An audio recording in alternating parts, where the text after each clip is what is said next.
एक छोटे से गांव में आरव नाम का 6 साल का मासूम बच्चा अपनी माँ के साथ रहता था। आरव बहुत ही भोला और भगवान पर गहरा विश्वास रखने वाला बच्चा था। जब भी गांव के मंदिर में घंटियां बजती, वो दौड़कर वहां पहुंच जाता और भगवान की मूर्ति के सामने हाथ जोड़कर बैठ जाता। उसकी माँ अक्सर उसे भगवान की कहानियां सुनाया करती थी। उन्हीं कहानियों को सुनते सुनते आरव के मन में एक इच्छा जन्म ले चुकी थी। वो एक दिन भगवान से मिलना चाहता था। वो रोज अपनी माँ से पूछता, माँ, भगवान कहाँ रहते हैं? क्या वो मुझसे मिलने आएंगे? उसकी माँ मुस्कुराकर कहती, बेटा, भगवान हर जगह हैं, बस सच्चे मन से उन्हें महसूस करना पड़ता है। लेकिन छोटे बच्चे का मन कहाँ मानने वाला था।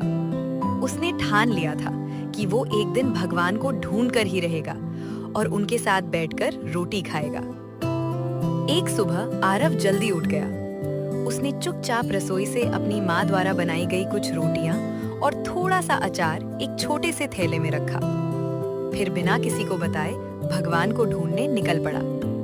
उसके चेहरे पर उत्साह था और दिल में बस एक ही उम्मीद, आज उसे भगवान जरूर मिलेंगे। वो गांव की गलियों से होकर खेतों के रास्ते चलता गया। चलते चलते दोपहर बीत गई, लेकिन उसे भगवान कहीं दिखाई नहीं दिए। फिर भी उसने हार नहीं मानी। वो लगातार आगे बढ़ता रहा। शाम होने लगी थी। आसमान में सूरज धीरे धीरे ढल रहा था। तभी आरव एक शांत नदी के किनारे पहुंचा। वहां एक बूढ़ी माता अकेली बैठी थी। उनके चेहरे पर झुर्रियां थी, कपड़े पुराने और आंखों में अजीब सी उदासी थी। ऐसा लग रहा था जैसे वे कई दिनों से किसी का इंतजार कर रही हो। आरव धीरे धीरे उनके पास जाकर बैठ गया। उसने देखा कि माता बहुत कमजोर लग रही थी। तभी उसे याद आया कि उसके थैले में रोटियां रखी हैं। आरव ने अपना थैला खोला और रोटी निकालकर खाने लगा। लेकिन अगले ही पल उसका ध्यान बूढ़ी माता की ओर गया। वो समझ गया कि माता भूखी हैं। उसने तुरंत मुस्कुराते हुए अपनी रोटी उनकी ओर बढ़ा दी। बूढ़ी माता कांपते हाथों से रोटी लेने लगी। जैसे ही उन्होंने पहला निवाला खाया, उनकी आंखों में आंसू आ गए। उनके चेहरे पर ऐसी खुशी थी जैसे उन्हें कोई अनमोल खजाना मिल गया हो। आरव उन्हें बड़े प्यार से देखता रहा। फिर उसने दूसरी रोटी भी उन्हें दे दी। माता ने प्यार से उसके सिर पर हाथ फेरा। उस स्पर्श में ममता थी, अपनापन था और आशीर्वाद भरा हुआ था।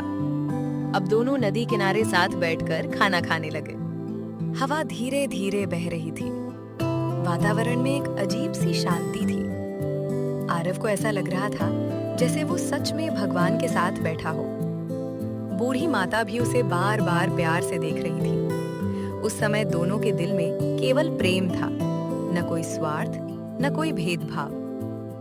कुछ देर बाद अंधेरा बढ़ने लगा। आरव उठकर घर जाने लगा। जाते जाते वो बार बार पीछे मुड़कर देखता और हर बार बूढ़ी माता उसे मुस्कुराते हुए दिखाई देती। घर पहुंचते ही उसकी माँ घबराकर उसके पास दौड़ी।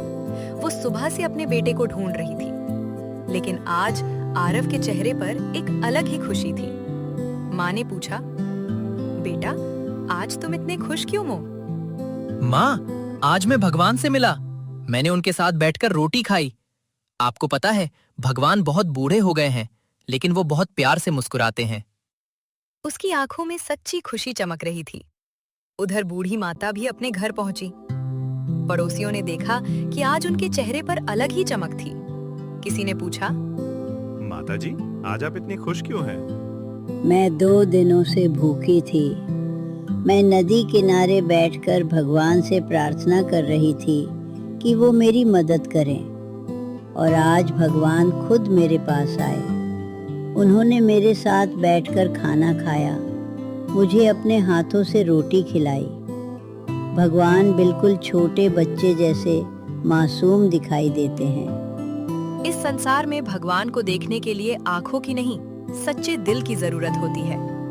जब मन में प्रेम, दया और भक्ति होती है, तब हर जीव में भगवान दिखाई देने लगते हैं। उस दिन भगवान ने बच्चे और बूढ़ी माता दोनों के रूप में एक दूसरे तक अपना प्रेम पहुंचाया।